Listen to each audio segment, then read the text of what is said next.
Isa-isang kinamayan at binati ni Major General Alvin Almase, Commander ng 9th Infantry Division, ang mga sundalong dumalo sa taunang New Year's Call na ginanap sa impilan ng 9th ID nitong Lunes, Enero 19.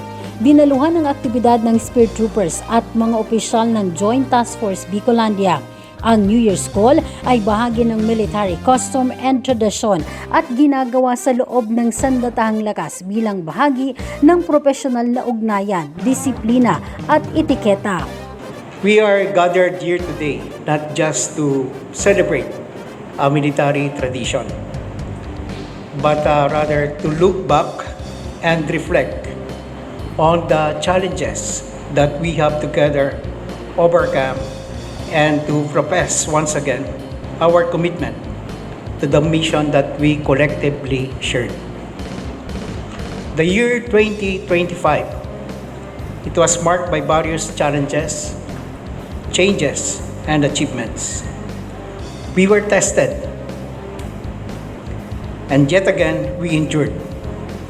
And through unity and strong determination, we emerged victorious, or rather triumphant. Hindi rin niya kinalimutan ang pagbibigay ng pinakamataas na pagpupugay sa lahat ng tropang nag-alay ng kanilang buhay para sa katuparan ng kanilang misyon. From the bottom of my heart, mga kasama, maraming salamat. My profound gratitude also goes to all the Spear Troopers and to the warriors of the Joint Task Force Bicolandia. Your bravery, your professionalism, your discipline, and your dedication remain the foundation of everything we accomplish.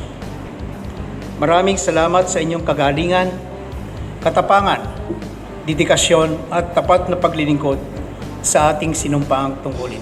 Gayon din naman, nagbibigay tayo ng pinakamataas na pagpupugay at pagkilala sa ating mga kasamahan na nag-alay ng kanilang buhay para sa katuparan ng ating misyon.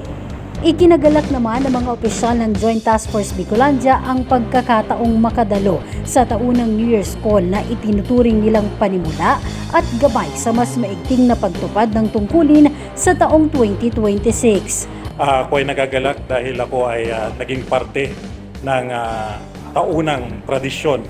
Ito ay bilang paglingon sa tagumpay ng mga kaganapan sa nagdaang taon at tayo ay nakatuon ngayon sa kasalukuyang taon kung saan tayo ay may angkop na tapang at positibong pananaw upang magampanan natin ang mga katungkulan natin para sa kasalukuyang taon ng 2026. Actually, siyempre yung New Year's Call na ginaganap sa mga major units ng AFP, no?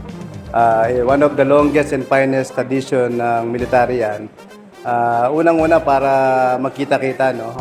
Ma-refresh natin yung to strengthen our camaraderie. Pangalawa is to give the guidance of the commander kung ano yung gusto niya mangyari for the whole year sa campaign natin and other administrative and objectives and goals na dapat accomplish ng unit.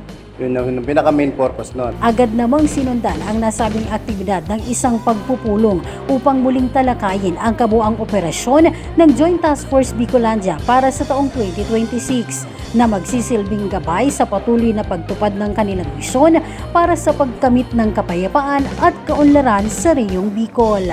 Kapayapaan para sa lahat. Christine Atole, Spear News.